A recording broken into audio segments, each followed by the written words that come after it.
Hello guys, welcome to this channel. I hope you guys are doing well. Before we start, make sure to subscribe to this channel and hit that notification bell to get updated from us.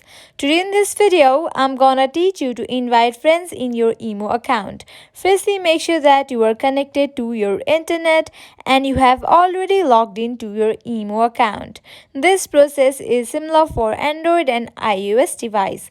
Now let's get straight into the process. Open your IMO app. Here we go. At the bottom, you can see different options. Go to the option at the bottom right corner. Tap on that. Now at the top, you can see the option invite friends. Tap on that. Here you can invite your friends through WhatsApp, Messenger or via SMS or more. You can choose any of the option that is suitable for you.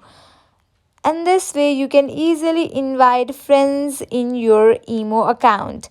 I hope this video will help you. At last, make sure to like, share and subscribe to this channel.